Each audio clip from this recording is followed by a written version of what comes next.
Good morning, everybody. Thank you so much for joining us today. I can see we still have a few people starting to come on into the meeting room here, so we'll give it just a moment for a few more people to start to enter that one. I'm Ramona, I'm the Sales Executive for Coral Expeditions, and we will have the pleasure as well of some of our expedition team. Steve Cox will be joining us, so I'll be introducing you to Steve shortly. And also you can see beside me is Eva from our reservations team. Hello, thanks for having me. It's quite exciting actually. Everyone probably gets the opportunity to speak to our reservations team, but it's not always every day you get to put a face to the name. So I thought nice for Eva just to step in on this one, and so it gives you a sense of who you're talking to on the other line. Cool. So I can see we've got quite a few people on now. So we will have an opportunity as well for questions at the end. So if you do have any questions throughout, just you'll see that there's either a chat or a questions and answer box. So you can pop those in there and then we'll have the opportunity to read those out at the end. So hopefully you do have some questions along the way. This is an amazing itinerary. It's almost merging two of our famous and most popular itineraries into one. So definitely one that I know everyone will love and want to know more about. So without further ado, I'll jump in just to some of the, the official side of things, I guess. We've been operating for around 35 years now, up in the Kimberley for at least 25 as well. So really deep roots here up in the Kimberley region and up in Cape York. Our ships are all really small. We have expedition vessels which are purpose-built for the conditions that we are going into, and a maximum at the moment of 99 passengers. Our largest ship is the Coral Adventure and the Geographer, and they are normally at 120 passengers, but during these COVID times we have capped those to 99 passengers, just for those compliance. So all of our vessels are actually Australian flagged. So the beauty of that is we're currently cruising up in the Kimberley regions, which is very exciting. And we started to resume operations for cruising back in October last year when we introduced our Great Barrier Reef itineraries back in. Because we had our Australian crew and our Australian flagged, that meant that we were ready to go. Another thing that we did was our Sail Safe plan. So that was a really important feature. We partnered with Respond Global in response to the current climate to come up with a safe sailing plan. And with that, there's a couple of processes involved with very important steps for our cruising. One is a pre-screening, so around 7 to 10 days prior, we ask everyone to get a medical with just any GP. And then within 72 hours of the cruise boarding check-in time, you'd be required to get a PCR test that shows a negative test result. So two very important features to keep in mind, and that keeps this nice safe bubble on board our vessels so that, we can have as much immersion as we can, but still keeping safe whilst on board. We do often have people asking about what happens in the event of COVID. So at the moment, as you know, there is some border things which can affect cruising. So if as a direct result of COVID, you can't travel, so whether it's because of you've contracted, unfortunately, or border closures, things like that, we'd be offering a future cruise credit in situations like that, or the opportunity just to change that date. So that's one of the things that I know Eva does deal with on a regular basis. So he's very versed in the Sail Safe plan. Indeed, yes. So the across the top, this is a very, very popular itinerary, I think it will be. So it's going to travel between Broome and Cairns on board the Coral Adventurer. So we'll have the two departures, and one of which will be departing on the 1st of January. So that's going to be from Broome into Cairns. And then the second is going to be from Cairns on the 20th of January, heading up to Broome. So it'll be quite a similar itinerary, but just some slight changes, which our fantastic Steve is actually going to go through for you. So without further ado, Steve, tell us a little bit about yourself. Oh, well, welcome everybody. Thanks for joining in. Yeah, I've been, I think, 12 years with Coral Expeditions, and I've been to all of the places that we travel to, and the ships, of course, are in the Kimberley at the moment, my favourite place, and so this trip coming up involves both little slices of the Kimberley and outer islands, and then around into Arnhem Land, and then down the east coast. So it's a place I'm familiar with, and I've had a bit to do with putting this itinerary together. So I look forward to explaining some of the really neat places to visit. How long have you been expedition leader with us for, Steve, up in this region? 12 years in the Kimberley, yeah. I'm nearly a local there.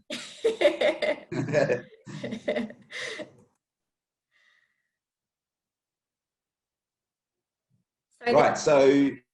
Sorry, go ahead, Steve. I was going to say there's plenty of highlights on this trip, so I'm sure Steve is going to share those with you. Yeah, so I think some of on this particular trip, and whilst it's in January, which might seem a bit of a funny time, there's a lot of really good bonuses to that, and one of those is, of course, all of the waterfalls are absolutely cracking at that time of year, and no one gets to see them because there's not normally vessels in the area at that time. So, you know, places like the King George River and the Berkeley River and even other places where the water will just be coming off the sides of the cliffs, and it'll be absolutely stunning to see. And if you're an ornithologist or a birder, there's no better time than January because a lot of the birds are on the islands and breeding, and it's a really amazing time to go to places like Adele Island and Velocipedes, because the birds are busy doing their thing, making little birds, and it's a really neat place to visit. And of course, always up around Arnhem Land, just stunning country. And getting into Cape York, you know, we'll be able to get ashore and have sunset drinks at the tip, and visit into some historic places like Somerset around there, and then round onto that east coast where we've got a mix of some snorkeling and diving, places like Osprey Reef, which are some of the best in the world, and places like Stanley Island, where you've got some incredible contact art, you know, when Aboriginal people first came into contact with Europeans visiting along the coast. So there's a real mix in there. Some of the old classics like Talbot Bay are in there, which is always a fantastic visit, and there's a particularly good tide that day. I think it's nearly 10 meters, 9.8 meters. So if you want to see Talbot Bay with the water really rushing through that gap, it's a good day to be there. Yeah, so there's some really good things to see. And Groot Island, which I think Coral Discoverer has just visited not long ago, and they had an absolutely fantastic visit there. And the contact art there is, you know, it's right up there with the best in Australia to see. Yeah, so it's really, really cool things to highlights to see on this trip. So during this time of year, you know, I know it will be a little bit warmer than the average temperatures up there, but I mean, as Steve mentioned, there is a couple of opportunities for swimming at Osprey Reef as well. And, you know, I guess if there is a possibility, normally we don't swim up at the Kimberley because of the crocodiles there, but there is some of those little hidden gems that the expedition team do know that we can get to. So Steve, you know, in other respects, I know it will be warmer, and you know, people are often asking about the actual weather up at that time of year. So yeah, so in terms of weather. Yeah. So that time of year, it will have changed. Normally at this time of year, you get southeasterly trade winds, which are a little bit cooler. So that time of year, you've got the wind coming from the west, which is what does bring storms, but it can also, they have what they call the westerly doldrums, and you can often get that as well. So It's a little bit warmer temperature-wise. It's not a huge difference warmer. It's more a little bit more, I guess, muggy is the right word, or the humidity's a bit higher. But I think the opportunity to see all these amazing things at a different time of year outweigh a little bit of warmth. That's how I would look at it. Yeah, fair enough. Yeah. And everyone does get a Coral Expeditions water bottle, of course, in their stateroom. So we'll have those hydration stations around the ship too. So definitely keep those topped up during this time as well. And I'm sure the fantastic crew on board will be ever so helpful in keeping you nice and cool and hydrated throughout that time as well. Yeah, definitely. And there's the opportunity if you want to stay, under the shade of spring, you can do that. If you want to get out, we'll be using the Zodiacs as much as we can on this trip, particularly, at the birding places and King George River and the Berkeley, those sorts of things. You can get out and enjoy the Zodiac. So there's the opportunity to, if you want to stay in the shade, you can. If you want to get out, you can as well. Yeah. Amazing. So I guess first off the rank on this itinerary will be the Lassipedes. Yeah. So, we've been going to Lassipedes for, a long time, 20 odd years. And every time I go there, it's amazing. I never get tired of visiting this place. We've got a good tide to get. It's a place where there's 4 islands, and we're concentrating really on just sort of one of them into what they call the lagoon. So you need about 7 meters of water to get through. We've got about 9 that day, so it's perfect to get in there. And once you're inside the lagoon, it's always perfectly calm, and it's one of the great places to see the birds. And this time of year, there's a lot of breeding birds from the Japan cycle on the Japan run that have stopped by to rest up and do their thing there.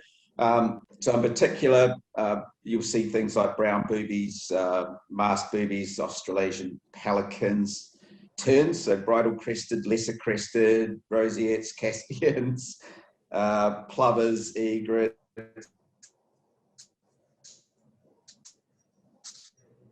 Oops, sorry, I think you might have buffered. Noddies, Sorry. you always see nice and high. Tattlers, oyster catchers, wimbrels, gobwits, ruddy turnstones, stints. There's So just a whole bunch. A bird lovers' favourite place. Yeah, it's a really good place if you're into your birding, and even if you're not, it's just an incredible thing to see. These thousands and thousands of birds are there, and in the lagoon, we always see loads of shovel-nosed rays, spotted rays. We see baby sharks in there, smaller sharks, so black tip reefies, silver tip reefies, crocs. We've seen crocodiles in there. So it's a really cool place to visit. It doesn't matter if you're a birdo or not. It's just a really neat place to visit. So everyone will enjoy visiting into there. It's always a fantastic place. And turtles, yes, you probably see turtles around there in the water, and it's one of the most important turtle sites in Australia. It's a place we always visit on the Kimberley run. As I said earlier, that day the tide highs in the morning are about 9.2, and then the afternoon one goes up to 9.8. So it's nearly 10 meters of water, which is an enormous amount. And you'll get the opportunity to go through the gap on the right tide. We're very specific about when we go through there. It's usually off the mid tide when it's dropping away, so you get a really fun run, but it's safe. And we've been doing that for a long time going through there, but you'll see an incredible amount of water, and you couldn't get a better day to see the horizontal waterfalls at their best. It's not really horizontal, of course. It was a David Attenborough sort of terminology that he came up with, thinking about a waterfall that's been tipped over. So that's how you have to think about it. It's just 2 gaps where loads and loads of water pumped through on the tides going in and out every day. So it's something to see. And we'll certainly head up the back area where I think it's, in my opinion, the best geology in the Kimberley, where you've got all of these incredible rock formations that have been completely tipped over on their side. So it's quite an incredible thing to see. And of course, as you're coming in, there is one of the most important reef systems in the Kimberley, which is Turtle Reef. And whilst it might not look like it, it has some of the most stunning coral on the planet there. Absolutely amazing place. Coral that's most like the coral that you see in Indonesia, but of course it is around an area where huge amounts of water are moving, so often it's a little turbid and you can't quite see. So we rely on, you know, if you go in when the tide's low, you get to see those reef areas. So a really amazing place to visit. Too of the way we do it as well, Steve, which you can, I'm sure, attest to, is that, you know, our expedition team will actually assess the tides and the weather at the beginning of all of our trips, because it's about maximizing the experience. So that's right. So we have a very strict, very strict protocols about how we do that, and you know, we have a process on board the ship, all of the ships, when we do that. From the captain down to the expedition leader and the chief officer and the guys who are driving the Zodiacs, all have to be in agreement on the conditions. And, you know, there's a lot of forms that get filled out to make sure that everything is being done correct, so that it's a fun ride. But most importantly, it's safe. Yeah. Absolutely. This is so pretty. Dietary Island. Well, I've been lucky to sort of I've been out there once, and didn't get to spend enough time out there, because you could, if you're into your birds, you could spend a week out there in your tent if you wanted, I guess. Really stunning place, a little open to the weather out there, and again, it doesn't matter if you're a bird lover or not, it's just an incredible place. So it's Sankey Islands, surrounded by these really incredible reef systems around the outside of the Sankeys, and on the lower tides you can actually come in through some of the channel areas in the Zodiacs to get up nice and close near the island, where you'll get really close views of a lot of the birds there. And it actually has more birds than the Lassipedes. Things like out there you get quails, which sounds a bit weird, but you do. You get the nesting shearwaters that are there doing their thing. Again, you get boobies, but there you get redfoot boobies, which you don't get at the Lassipedes.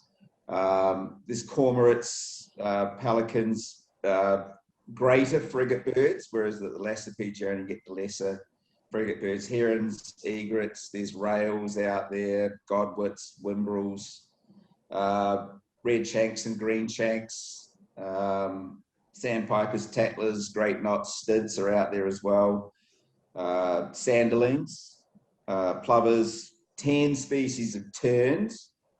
So if you like your terns, well, there's no shortage of them. Noddies, peregrine falcons turn up out there, believe it or not, which sounds a little weird, but they do. Swifts, kingfishers, wagtails, warblers. It's a birder's dream.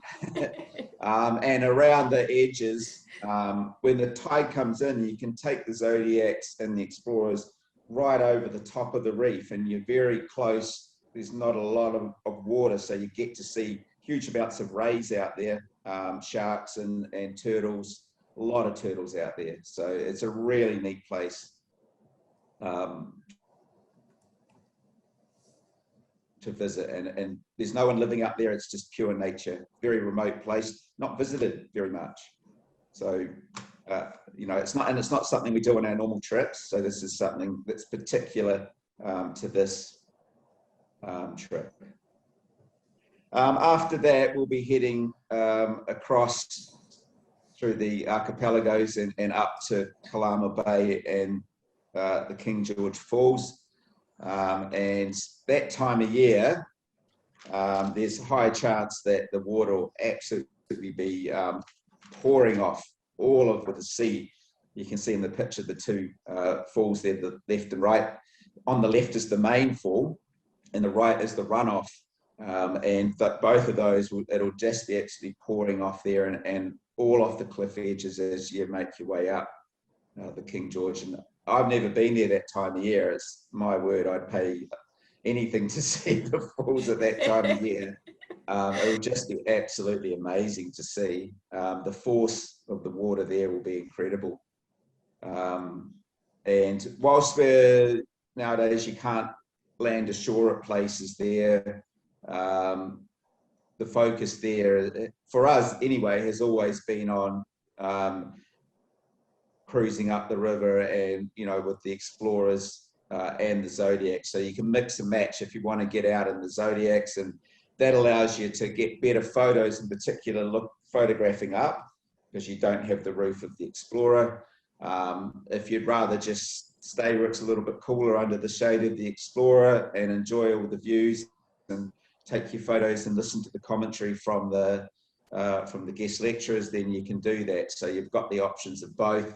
We'll probably be able to get wet at the end there, get in the Zodiacs and get some spray on you near the falls. You won't be able to go right under them because you just won't come back out. But you know, we can inch the Zodiacs up so you get a nice freshwater shower as well. So I think it'll be a really incredible thing to see in January. Thankfully, you're on board, Steve, so you get to see that. Yeah. You don't have to pay, you get paid instead. I know. And following that, and this is really just down the coast a little, it's not too far, it's a place called the Berkeley River. And whilst it might not be overly familiar with a lot of our guests, it's a place that that we would go to at the start of the Kimberley season, at the end, where you finish at the gorge and then it opens up in these incredible flatland areas again, and you get amazing views of Mount Casuarina to finish up the trip, the morning trip up there. So it really is just a really beautiful place that we don't often get to go to, but when you do, and again in January with all the waterfalls, it'll be something pretty spectacular. On this one, I know that it is very tidal and weather dependent, etc. Will there be opportunities at this location as well to walk around, or will it mostly just be the Explorer that we'll be using? No, just the Explorer. So it's again a place where you can't land. Mm-hmm. And there's not really many places to get off there anyway. It's very much about the cruising aspect there with the boats. Yeah. Perfect. Yeah, looks like a spectacular spot.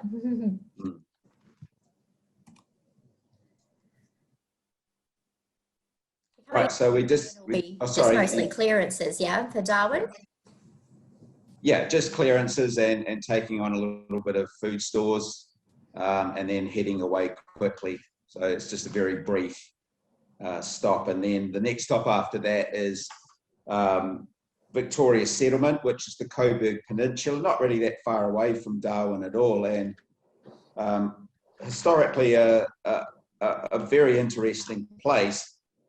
So it's part of the Garragunak National Park, and this is a place where the British had a few of these settlements around the northern coast, around all of that sort of Kimberley and Arnhem section. They did try to set up places. This was the place that they were, to them it was the new Singapore.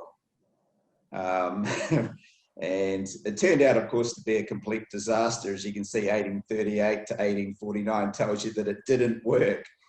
And they didn't really, when they settled there, and they did it because Philip Parker King, the great explorer along the Kimberley coast, had suggested that it was a fantastic port he called it the new Singapore and said it'll be a great place to start trading posts and a good place to defend themselves against the French if they turned up.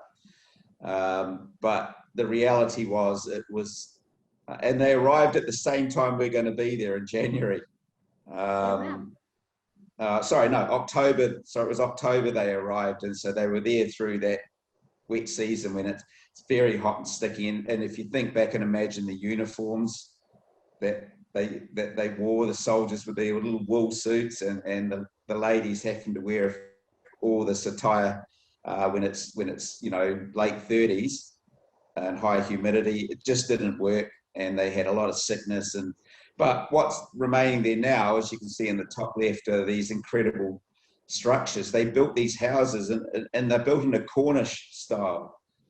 They had fireplaces in there. Think about the temperature there, and they built fireplaces inside the houses. Right, so they just built what they knew, right? Like you were back in England, but of course, and we always wonder when we go there what the Aboriginal people thought. And there was a good population around there then, what they thought about these people turning up and building weird things and wearing funny uniforms in the heat. But it was a failed settlement in the end. But the remains are there, and it's quite a story. And there's really nice walking track there that does a loop, and it goes through the whole settlement. So we'll do that and just learn about the history. And it's a really good place for flora and fauna as well. We often see lizards hanging off trees and a lot of birds. It'll be a really fantastic place to visit that time of year. Right, so and on the way as we head along, we'll be going through the Wessel Island area, and in particular a place called the Raragala. Again, it's a place you're not allowed to land, but the coastal cruising, and hopefully we'll be able to stop around Raragala and get out in the boats and have a really early morning cruise, because you can see by the photos there, it's really fantastic. It's lowland. There's no high points here. It's just all these beautiful, amazing lowland rock areas. Lots of birding. We often see lots of little wallabies just sitting up on the rocks. You can see them from the boats, enjoying the early morning.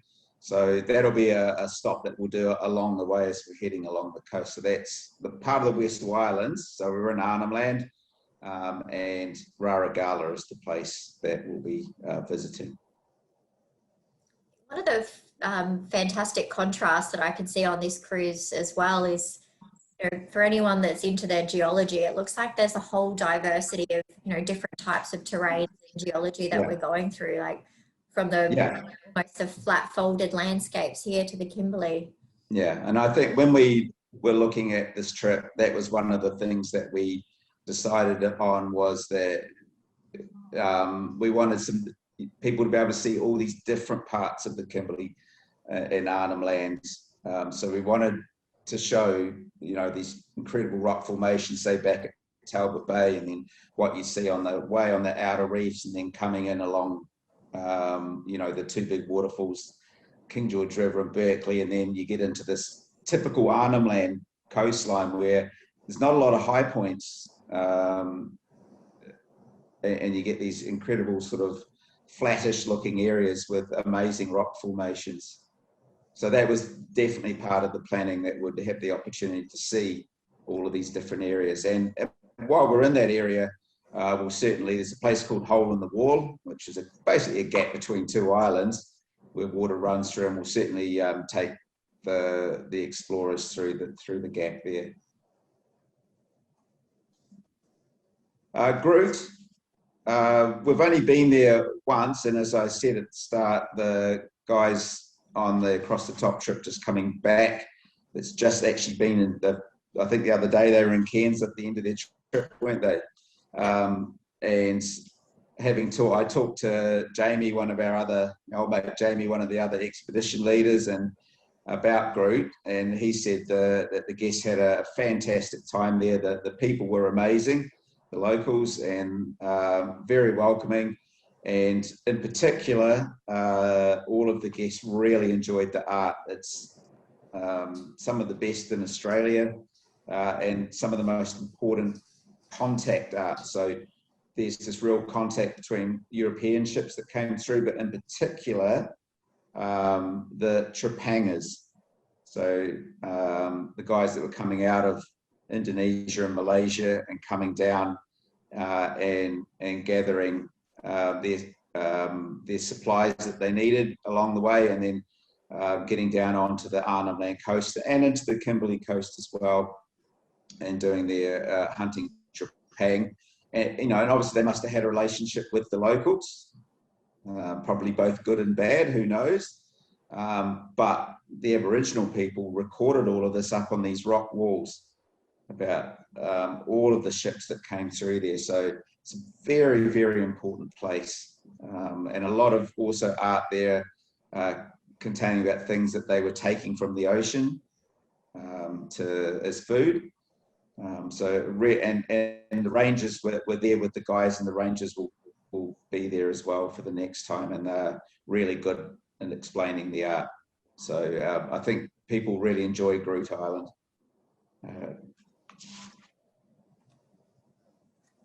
And of course, you got to do that journey across the Gulf of Carpentaria. Really fascinating place, and that's a day of shipboard activities. If you get a nice day, there's nothing better than getting outside on the outer decks, because it's a place that's really shallow. It's not a deep piece of water, so you often do see a lot of sea creatures that day. I always enjoy getting out and trying to spot sea snakes that are just floating on the surface if you get a good day, and you usually see a good number of them, particularly the Stokes' sea snake, which is the largest one, and they often like just to sit up on the surface. You get dolphins and the such like across there, so if you do get a good day. And we'll have lots of activities on the ship that day with lectures from our experts. You'll be able to get up and learn about how the bridge operates, cooking lessons from the chefs, and those sorts of things will happen that day to keep you busy. Or it's a great day just to put your feet up, open up page 1 of the book, and grab a glass of champagne or a cold beer and relax and just enjoy a day at sea. Sounds good, doesn't it? That Sounds really good. Putting your feet up. And once we get across and we're around into the Thursday Island area, and we'll transit through there and then up to Cape York, which isn't that far away from Thursday Island. And the first stop is a place that the guys visited last year, I think, on Coral Adventurer. Jamie took the guests up the Jardine River, and they had an absolutely amazing time up there. You can see the pictures there on the left. It's a really large river system that opens up just down the coast from Cape York by a place called Crab Island. And once you're through the opening, it opens up in this beautiful delta estuarine area, and it's a chance to get up close, another type of terrain, and get up close into the estuarine areas and the mangrove areas, where you'll see lots of different birds and things, crocs, hopefully. We want to get up and see a few crocodiles up there, and there's plenty in that river. And it's just, again, totally different scenery from what we've seen before. And it's a place that's, not many boats go up into, and it does go a long way up, and we certainly don't go this far, but people might be familiar if you've driven up that area. There's the Jardine ferry way further up that river that people use to cross over if they're doing four-wheel drive stuff up there, but we don't quite go up that far. But really incredible place to visit, different terrain, different scenery again. This page, and that will be in the morning. Of our explorer tenders as well, and the benefit of those vessels and how we use them. So yeah. So the advantage there, of course, with the explorers is a lot of these rivers are fairly shallow places to get into. So you do need incoming tides, which we have in the morning of that day. So the advantage of the explorers and the Zodiacs is, the explorers draw less than a metre. way less than a metre. So that allows you to get into places where a lot of boats that are keeled wouldn't be able to do. So that's a big advantage of the explorers. And of course the Zodiacs don't need a lot of water to get into anywhere, so they'll come up as well. And once we're into the river system and it's nice and calm, then people can transfer into the Zodiacs, as you can see at the bottom, get off and enjoy the scenery up close, and you know, you can just swap over as you please. Great system they are. And of course, a very famous place, isn't it? And so we'll do the Jardine in the morning, and then we'll visit a place called Somerset, which is not far away from Cape York. It's a place where it's got a lot of, in particular, probably European history. It's kind of a settlement area that was there in the very early days, and we can land on the beach, and it's a very easy walk up a road to where the settlement was, and a little bit of history just to enjoy there. And it's a nice walk up through the forest up to where the settlement is, and then we'll finish up the day. We'll head ashore and land quite close to the tip of Cape York, and it's probably 150-metre walk along a sort of a rocky track to where the tip is, and you can enjoy a glass of champagne and sit back and just watch the sunset on the tip of Cape York. So a really neat day, and a pretty good way to finish with sunset drinks on the tip there. And then we'll get you back as the sun starts to go down, and you can enjoy dinner back on the ship. What type of hikes and things like that will be on this one, Steve? Will they be a combination of sort of easy and hard, or a specific? Yeah, definitely just a combo. As we said earlier, there's some places where you just can't land, but there'll be places where the walks are fairly easy, and then places like Lizard Island, for instance, if you want to go up to Cook's Look, you know, that's a walk that does require good fitness and good balance. It's steep at the start. Yeah, a real mixture. And what we always do on board the ships is try to give a really good explanation about the walk so that people can make a judgment call. And of course, you know, if you're doing a walk and you just decide, well, it's a bit much, well, then that's fine. You can just turn back. So, you know, there's always that opportunity, you know, and we're there to get out and explore. So you got to make the most of it. But yeah, a mixture of walks on that trip. Yeah. Excellent. Okay, Farmer Island and Bard Island, which is part of the Piper Group on the Great Barrier Reef area. And the guys went there last year, and they had a really good time just landing there and just getting out and exploring the reef edges. And as you can see down the bottom, they found all sorts of really neat little animals there to take photos of and enjoy. There was quite good birding along there, and they did some cruising around the area as well. Or you can go for a romantic stroll if you like along there. But the guys had a really neat visit there last time. And I know that Jamie said he was quite amazed at the amount of wildlife that was around the area. And there's a couple of other islands there as well that they went exploring in the Zodiac and the Explorer, just to enjoy the bird life and the animal life around the area. A lot of, around that particular area, a lot of sea life as well off the edges on the coral areas as well. So a really neat place to visit. Stanley Islands, you can see down the bottom, that's Danny Gordon. He's one of the traditional owners, one of the real characters that you'll ever meet.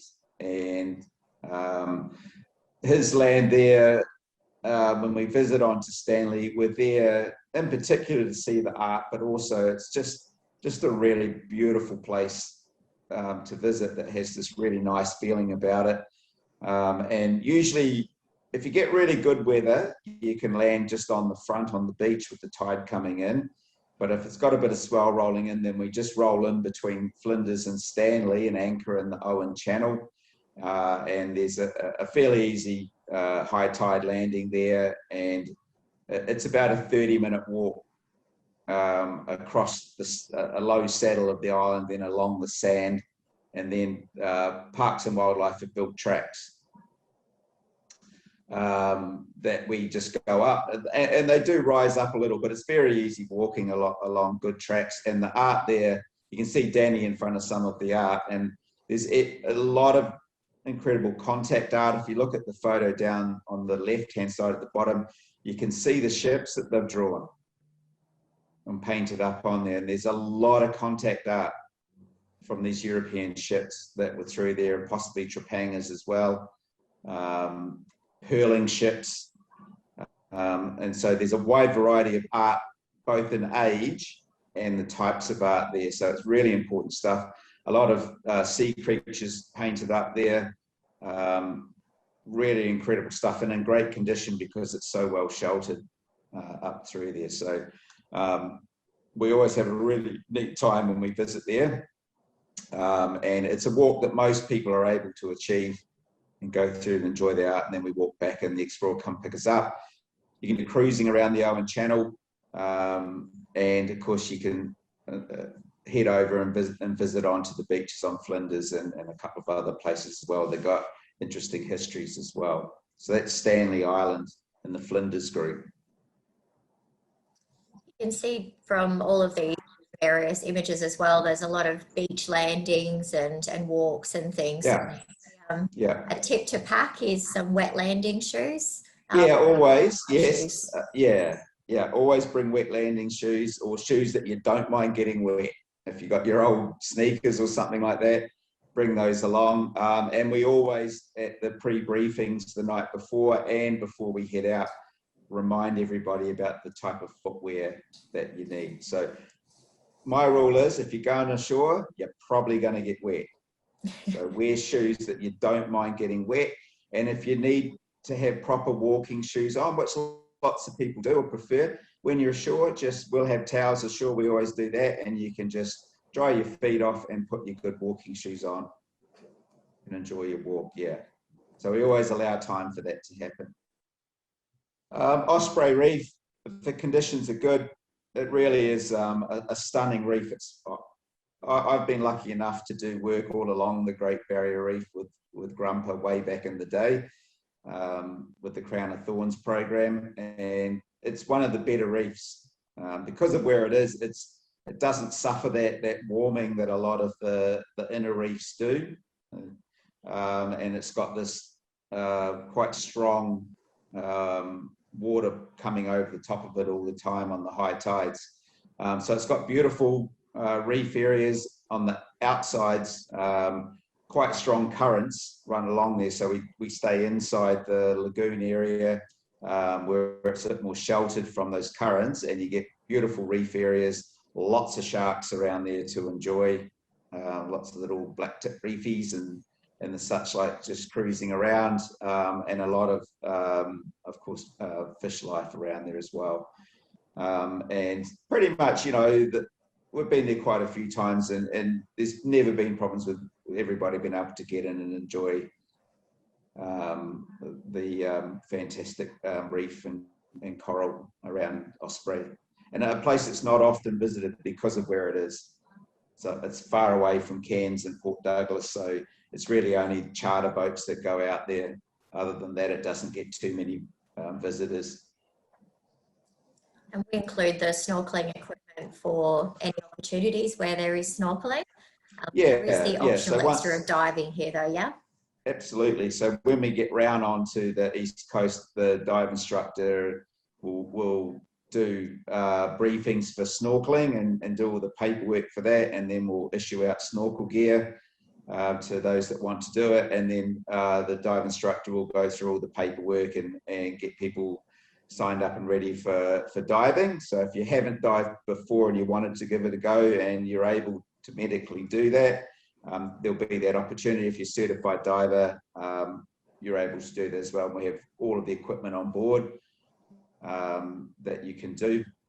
And of course, if you want to just stay, it's quite fun just sometimes just to be on the Zodiac and look down and just see what, we just can sit the Zodiac right over the top of the coral And it's actually really cool because if you sit nice and still, the fish get used to it, and then you'll start getting really nice views. So you don't necessarily, if snorkeling's not your thing or you're not able to do it anymore, there's opportunities as well there to do things from above.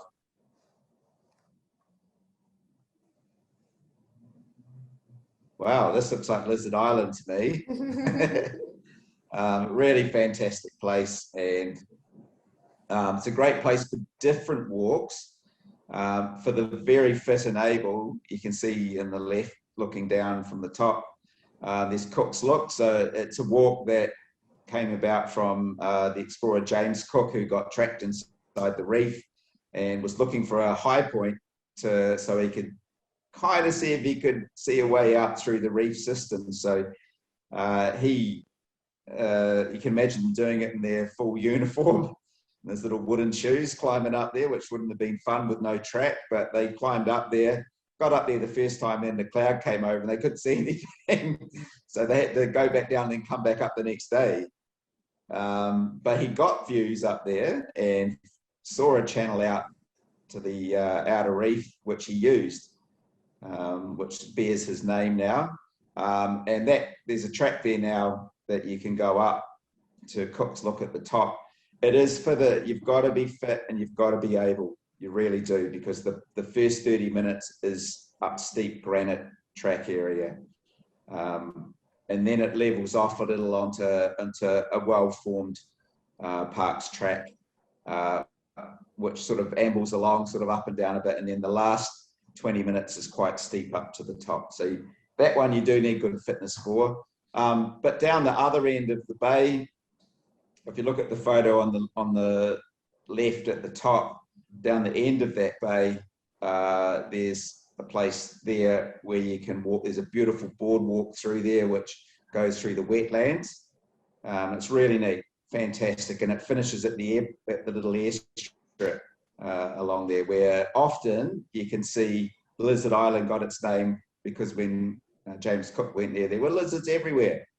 Monitor lizards, and they often like to take their sunglasses out and have a sunbake on the airstrip because it's nice and warm on the tarmac.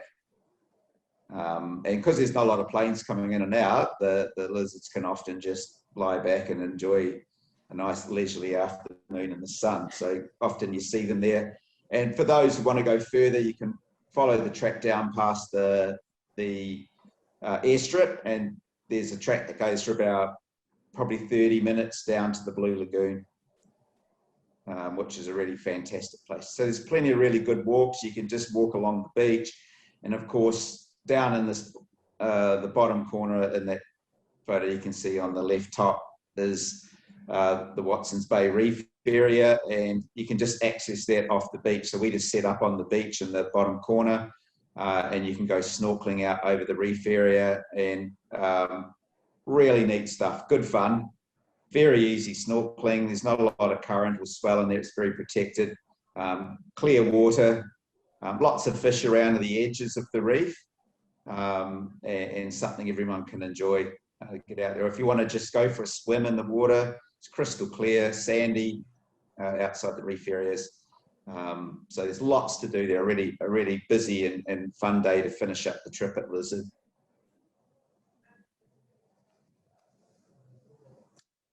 The vessel we're using, the Coral Adventurer. So I think there's probably a few people I can see that have been on this one already, but as I mentioned, she is one of our larger ships, but she's still quite small and intimate. So currently capped at the 99 guests, which we mentioned, and they're all tropical ships as well. So that's the beauty of our expedition style that we do. So by having these purpose built for us means that, you know, we've tailored them to the conditions that we're going to, so we can maximize the experience on board. Do you have a favorite out of the ships at all, Steve? Or? No. They're all equally gorgeous, aren't they? They're all equally good. And, you know, as you were saying, you know, the advantage of them is they're all designed to be able to get into shallow places.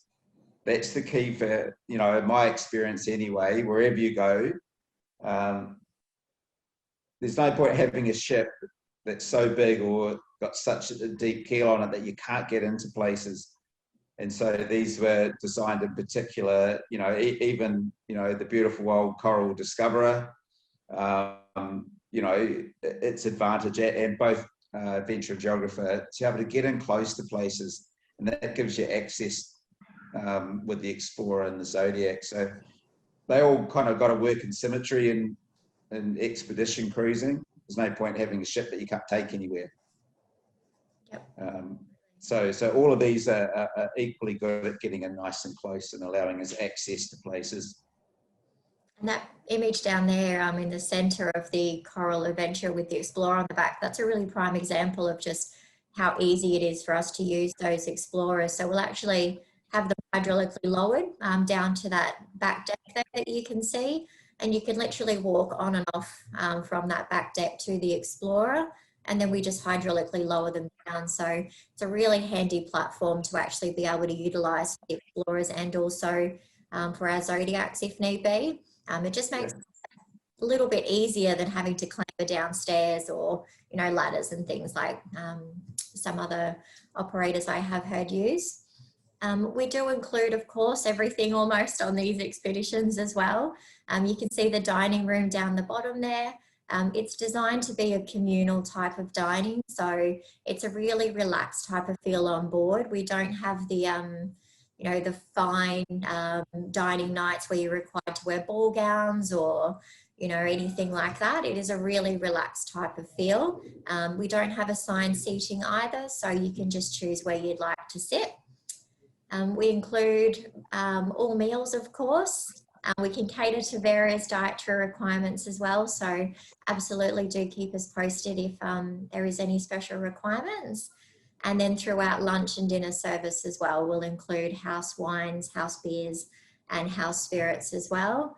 I'm sure that Steve can attest that the food on board is definitely plentiful and is always a high quality chef prepared, like you can see in that top image there. So yeah, absolutely. The chefs always, I mean, they're busy, the chefs on all of those ships. They work long days, you know, and you definitely come out slightly rounder. You've got to get out and do the walks, don't you? That's right. That's why we have so many hikes on board. So many hikes, yeah. Yeah, but the guys do a really fantastic job with the food and the presentation, and all of the purses and the guys on board looking after the interior of the ship are always, you know, always accessible and happy to look after you. And of course, the engineers as well. There's always the opportunity to do an engine room tour when we've got the opportunity. The engineers will take you down below and you can see how it runs down there. It's a whole different world, what goes on down below, down in the engineering department. But we always get lots of people want to put the earmuffs on and go down and see how a ship is down below. And it's quite rare nowadays to be able to have access to those parts of the ship. Very, very rare. Most, you know, if you go on a big cruise ship, not happening. Same as with the bridge, so, I guess. That's yeah, probably one of the other same with the favourite bridge. locations is the bridge. A lot of ships, the bridge is locked off now. But, you know, you're able to go in and talk to the guys in the bridge and ask questions, or just sit back and just see how it works, what they're doing, how they're operating. And so I think they're really cool things that you can do on our ships that don't happen very much nowadays. This just gives a bit of an idea of the type of feel. So they are a very beautifully styled ship. However, we do have that relaxed feel. You know, they're not, you know, tuxedo or, you know, a big flash type of styling on board, but they are beautifully appointed and that really relaxed type of feel as well. This particular one that you see in the top left, that's our bridge deck suite. That's around the 55 square meters, so it's absolutely huge. Has its own private bathroom here as well, with a beautiful window that you can actually open up to the outside world and experience the views. And then, of course, we've got our lounge area up on the bridge, where you'll most likely hear Steve or one of our guest lecturers doing those presentations on board. Or in the evening, if you'd like to watch the documentaries or the movies, or just grab a book from the reading library up there. And then, of course, you've got a few bars around the ship as well. And then you're sort of heading down to your next category. So you've got your explorer deck, which has your balcony stateroom, their own private balconies. So on the Adventurer, around about half of the ship will have balconies. And then following down from there, you've got your promenade, which is your picture windows, and then your coral deck, which is your porthole windows. And then also on board, a great little feature, which they've incorporated is universal PowerPoints, which I think is brilliant. And USB ports as well. Yeah. Just on the bridge deck lounge, you were just pointing out, you know, that's where all of the presentations will be held from the guest lecturers, and we try to make sure, you know, that we're doing lots of those particularly while we're traveling.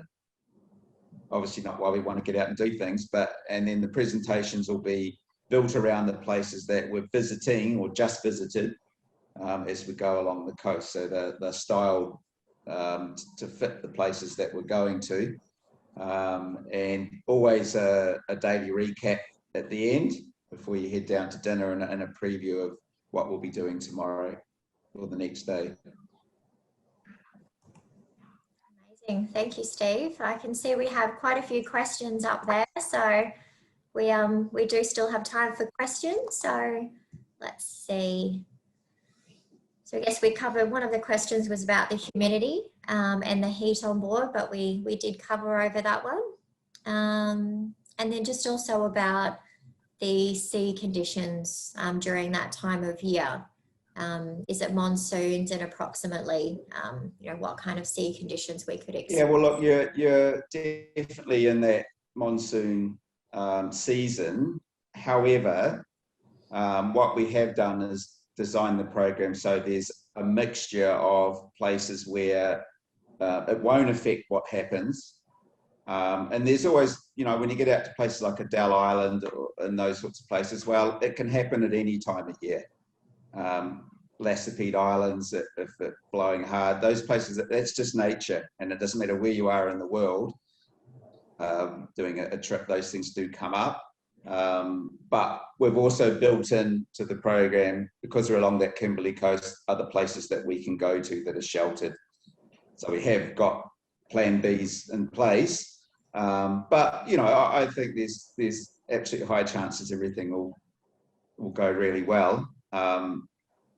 And just, you know, it's just not often we get to go out to those places. That's how I look at it, and it's an adventure. And just firstly on that, someone was asking about the heat. Well, it's just, I don't think the actual sun is all that much hotter. It's just more humidity, because you've got those westerly winds, which are a bit warmer. So the humidity's higher. The temperature's a little higher than what you get in the Kimberley season, but the humidity is higher. So it's just a matter of staying hydrated and staying within your limits. And again, we've got a balance of things to do.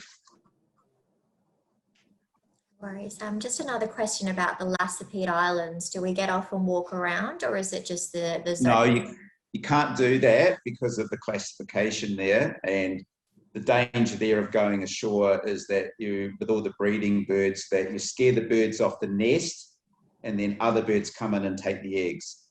Yeah, so it will be very, very destructive for humans to go ashore there. So only rangers go ashore to do their bird count.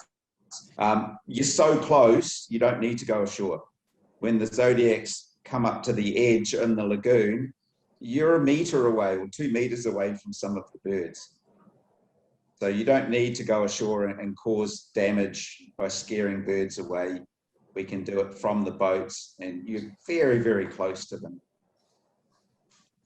And it's the same at Adele Island, where, you know, going ashore would just cause carnage in the birds, and then predatory behaviour happens. So we watch it from the boats and enjoy nature without disrupting what's happening. It's really important.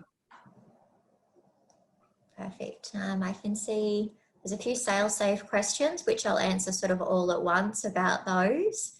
So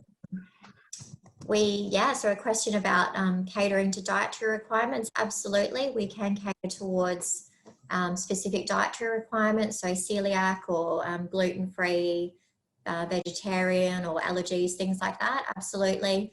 Do let Eva and the reservations team know when you're making those reservations that they are your requirements, that they can be logged for the purser and the chefs on board to be aware of. Meal times, yes, we do include house beers, house wines and house spirits during our lunch and dinner service. Outside of that, you can purchase them.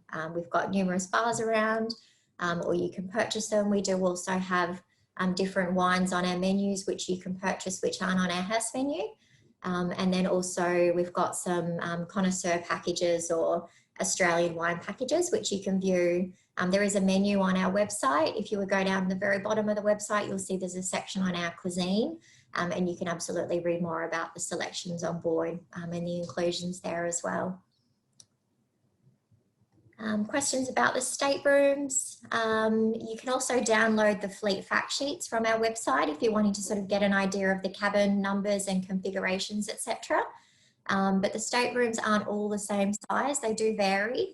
So you've got, for the bridge deck is around the 55 square metres, they then go down to around the 21 square metres, and then around to 17 square metres. So they do vary slightly based on the categories that you've got there. Yeah. Okay, I might answer all the sail-safe ones together. I can see that there's another little couple of chats too, which might be for Steve as well. How many days of rain could we expect? I don't know. You can never judge the weather regardless of the time of year it is. I've been, in the middle of the Kimberley season when it's meant to be dry and it's rained. So yeah. Right. The answer to that is I don't know. We could get perfect sunny days every day. We might get a couple of days of rain. I don't know the answer to that one. Well, that's right. I mean, we're based up in Cairns, so Cairns is actually where our home office is. And I recall our January, it was typically the time of year when we would normally have rain. We didn't have rain. That's right. Versa. So it's January this year was actually not as rainy as they anticipated. So it wasn't. Yeah, it was very nice along the East Coast in January this year. Yeah, absolutely. And then I'll just quickly answer these ones about the sail-safe. There is a few more handy places on our website where you can get a lot more info as well, which I would definitely suggest to check out. Do you want to highlight where those ones are, Eva, or anything that you sort of want to raise about those ones? Or? Yeah, there's actually a sail-safe section on the website just up the top. It's in a navy blue banner.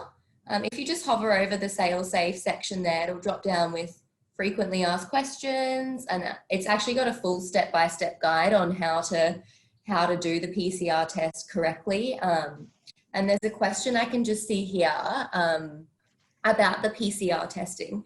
We've partnered with Sonic Health, and they're known as a different name in each state. So in Queensland, we've got Sullivan Nicolaides. In Western Australia, we've got CliniPath. So we've got a partner in each state that makes the process really easy. Give the reservations team a call if you'd like some more info, but there's links to all of those companies under the sail-safe section on the website. And we provide you all with a pathology request form. You just need to make yourself an appointment, take along the pathology request form, and the results are semi-fast tracked back to our hospitality director. So it's quite an easy process. Pick up the phone if you've got any questions about it. They would be more than happy to assist you with that. Were there any other sail-safe questions that I can help about vaccinations as well? Yeah, that's a bit of a tricky one. Maybe we'll do the medical report required. I think that's probably the GP assessment, which is part C of the sail-safe plan. You can actually view that on the website at any point in time if you'd like to have a look at those questions. It's pretty stock standard. It'd be just like a regular checkup with any GP. It doesn't, as Ramona mentioned, it doesn't need to specifically be your GP, just because the questions are quite basic. But yeah, it's nothing out of the ordinary, nothing that you wouldn't get asked in a regular checkup. So please feel free to jump online and view that in advance if you'd like to see what it actually looks like for yourself. And in regards to vaccinations, definitely not compulsory at this point in time. What is compulsory is meeting the sail-safe requirements. And as Ramona mentioned, that was all developed in conjunction with Respond Global.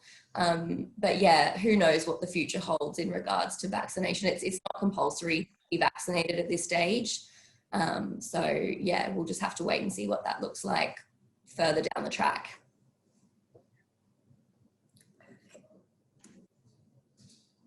I think that's all the questions I can see there. Was there any other questions? I can see a couple of hands were raised earlier, but if you've got those questions, just type those into either the chat or the questions and answers there if they haven't already been answered. Also, if you would like to check availability, or if you want any more information, we're here Monday to Friday, our reservations team, and we would be more than happy to assist you with any of those questions or availability. We're more than happy to. I think I can't see any additional questions popping into that box. We will absolutely as well. I have had a few people ask about a copy of this webinar, sorry. What we will do is in the coming days, probably Monday, Tuesday, it should be up on our website. We'll pop a copy of it on the across the top page. So you'll be able to view that there. Perfect. But if there is any other questions that come through, absolutely feel free to give us a call and we're happy to answer any of those.